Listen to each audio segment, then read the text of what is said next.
BNP Media Plumbing Group's Mike Miazga here at Plumbing Group headquarters in Deerfield, Illinois. Joined right now by Uponor's Dale Stroud. Nice to see you again. Hi, Mike. Every year Uponor takes a look at a lot of different construction data that comes in from various different sources.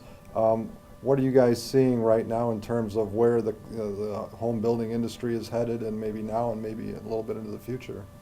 Yeah, we follow the housing starts and housing permits and so forth, and we do see, obviously, as we can see from an economic basis, that the housing starts are moving up fairly solidly, still well below the historical norms, but certainly headed up in the right direction.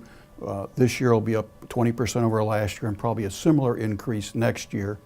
We do see a change in the number or percentage of single-family homes is down somewhat from historical levels. So right now, multifamily is kind of leading the parade to get out of the lower levels that have been there previously. And what does that translate into the PEX industry in general and Uponor specifically?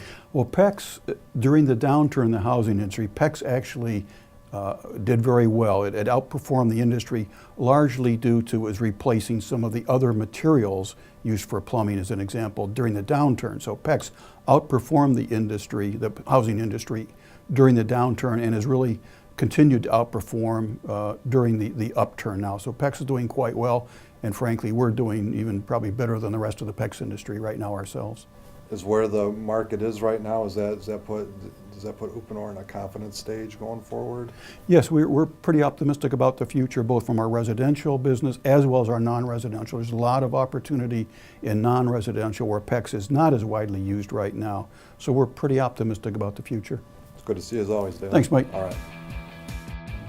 BNP Media Plumbing Group's Mike Miazga back here again, joined now by Uponor's Devin Abellon. Nice to see you. Good to see you. Now, a huge growth sector in Uponor currently, radiant cooling. Yes. For folks that might not be 100% familiar with that, can you give us just a quick overview of Sure. what that kind of technology entails? Sure, it's very similar to radiant heating, where the PEX tubing is embedded into the concrete slab, and it could be the floor slab, the walls, it could be the ceilings, and then we're circulating water through that slab. And by controlling the temperature of the water we're circulating, we're able to control the slab temperature and then drive heat transfer in one direction or the other.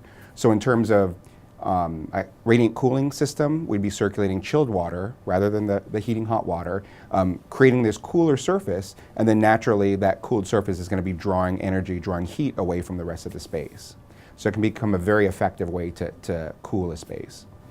Now, you presented us earlier with some data.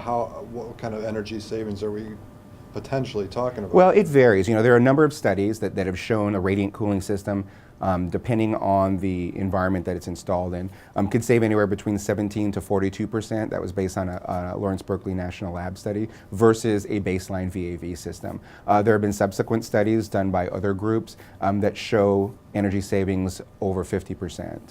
Great stuff. Typically a commercial-based application, what kind of sectors are you seeing most popular to put radiant cooling in? Well, we see a lot of installations in general lobby areas, large open spaces, airport terminals, but what we're seeing more and more of is the use of radiant cooling in more traditional spaces, if you will, office buildings, school buildings. And I think it's more, as engineers, as building owners start to understand the system and the capabilities of the system, they see the opportunity there for greater energy savings by incorporating it as part of their primary HVAC system. Now, from an engineering standpoint, contractor standpoint, what kind of pushback or hesitancy might come with this somewhat newer technology? Well, you know, the first thing that always comes up is the concern for condensation. I think there have been projects in the past where, you know, they're circulating, you know, 55 or 42 degree water, chilled water through the slab, and certainly if you hit the dew point, you're going to get condensation. Now the industry, we've got a much better understanding of how to control the water temperatures, how to continuously monitor indoor relative humidity, and so now the controls are in place where we can really manage the system so we don't run into condensation issues. That's probably one of the key issues.